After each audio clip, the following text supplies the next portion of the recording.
Magandang araw sa ating lahat at welcome sa programa na kung saan malalaman natin ang kwento ng buhay at pag-ibig ng isang tao.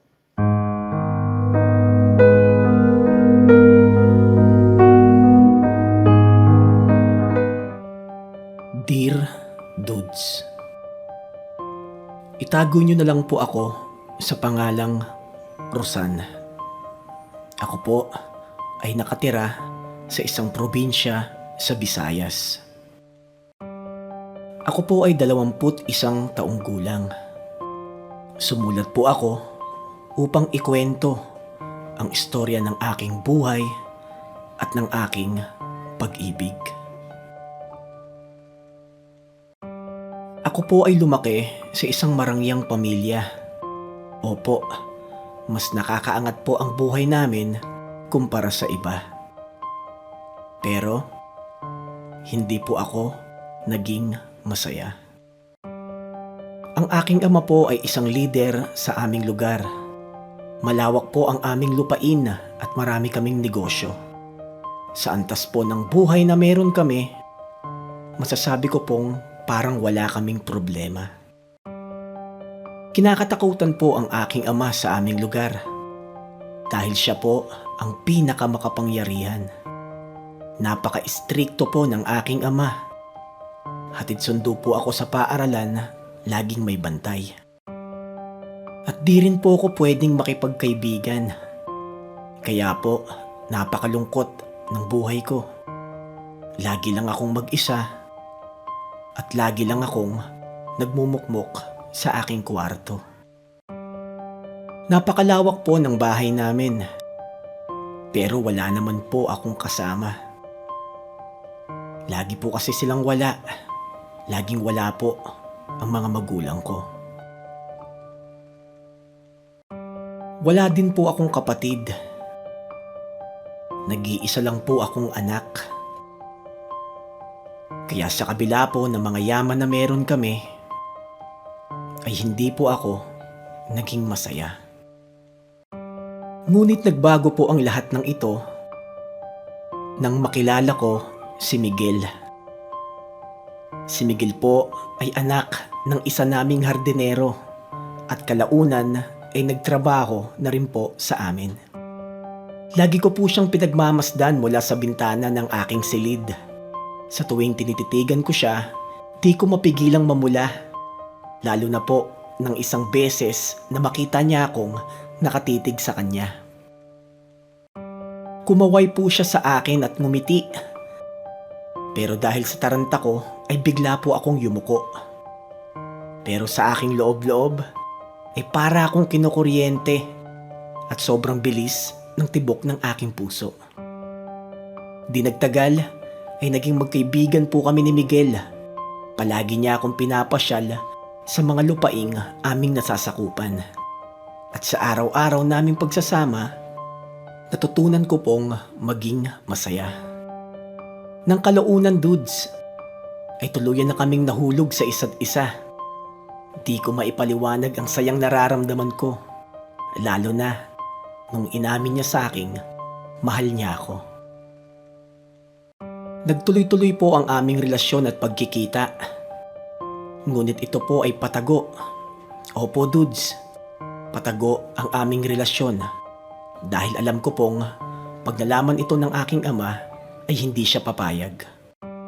Mabilis na lumipas ang panahon at kami po ni Miguel ay nagpatuloy at nilaban ang aming pag-ibig.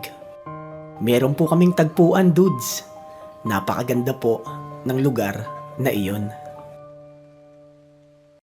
Isa po siyang bahagi ng aming malawak na lupain. Gumawa po kami ni Miguel doon ng maliit na bahay. Yun po ay isang puno ng mangga.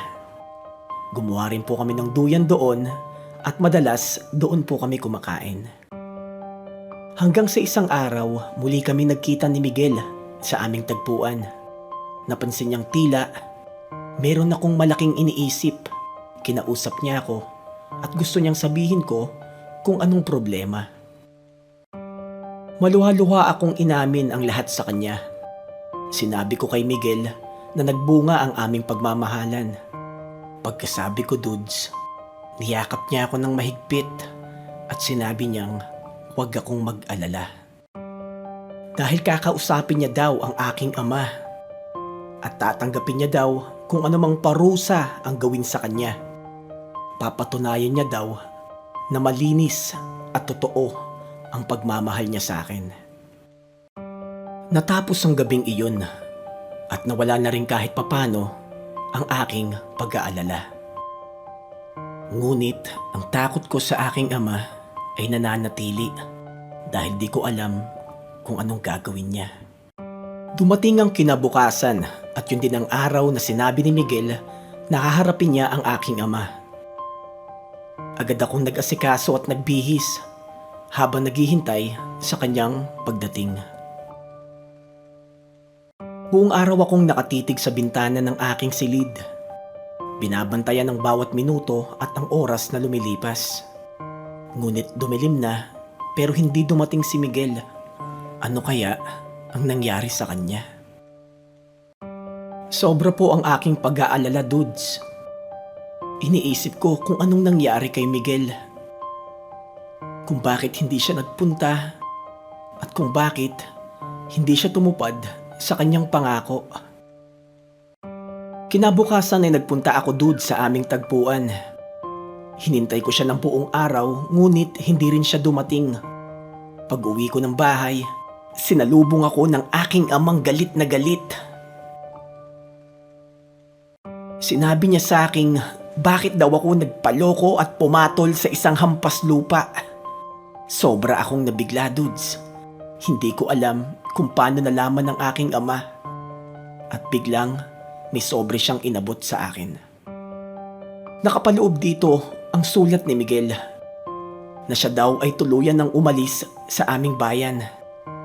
At nakasaad din sa sulat ang mga salitang, "Rosan, pasensya ka na.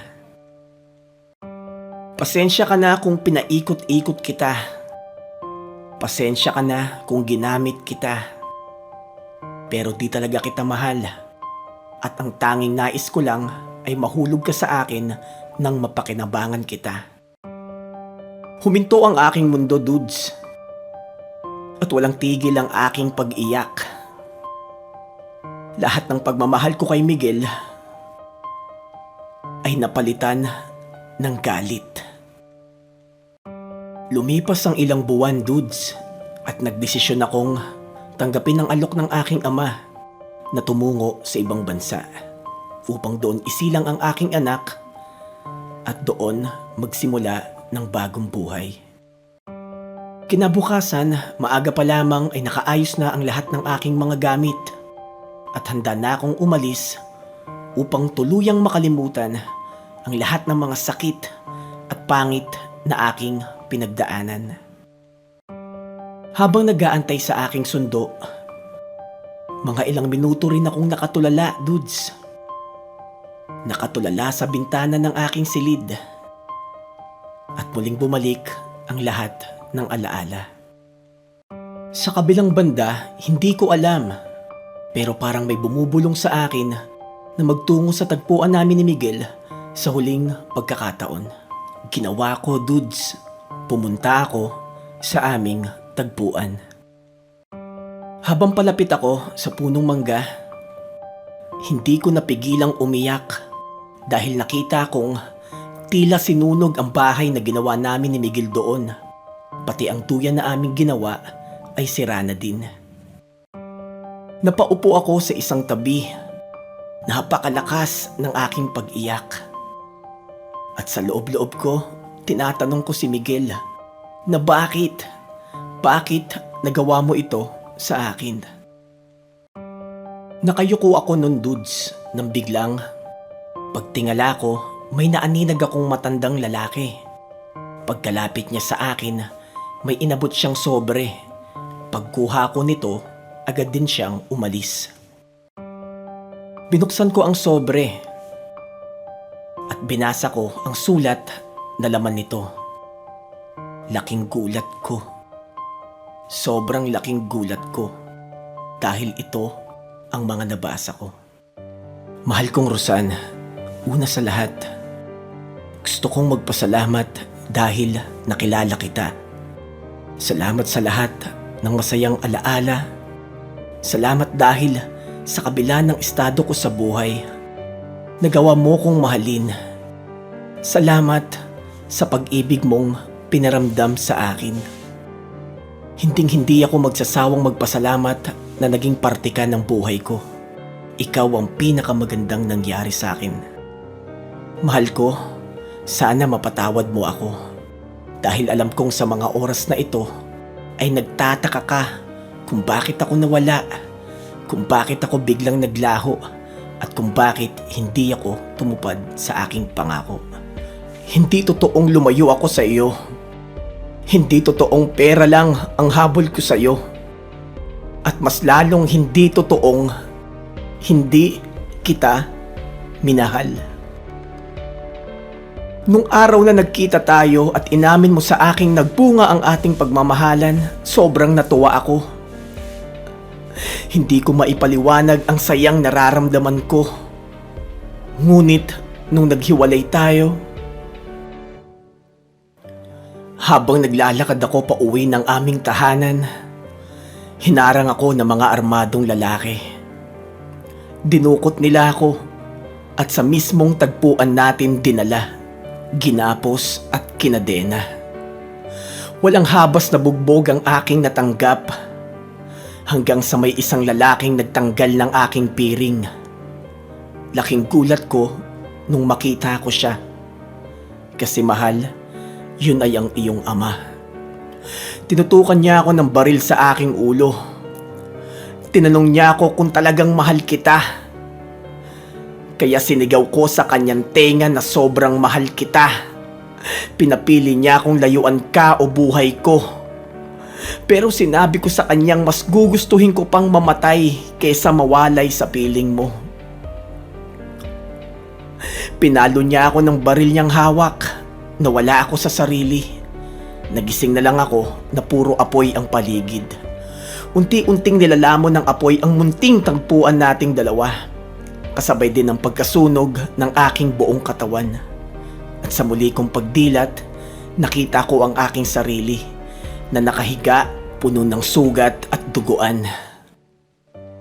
Ultimo ang aking muka ay sunog na sunog, hanggang sa lumapit sa akin ang isang matandang lalaki na siya palang nagligtas at tumulong sa akin sa bingit ng kamatayan. Kung nababasa mo ito ay malamang nakita mo na rin siya. Kinupkup niya ako at inalagaan. Ilang linggo rin akong nakaratay at halos hindi makagalaw. Nakiusap ako sa kanya na baka pwede niyang isulat itong mensaheng binabasa mo ngayon. Laking pasasalamat ko sa kanya. Dahil kahit hirap akong magsalita, matyaga niyang inintindi at isinulat lahat ng gusto kong sabihin sa iyo. At sana nga ay natanggap mo ito. Mahal ko, wala akong ibang nais sabihin kundi ang salitang mahal na mahal kita. Nagpapasalamat ako sa Panginoon dahil kahit sandali nakasama kita. Salamat sa lahat ng masayang alaala at patawad dahil hindi ko kinaya. Mahal ko, ingatan mo palagi ang sarili mo. Sana balang araw, makwento mo ako sa ating anak.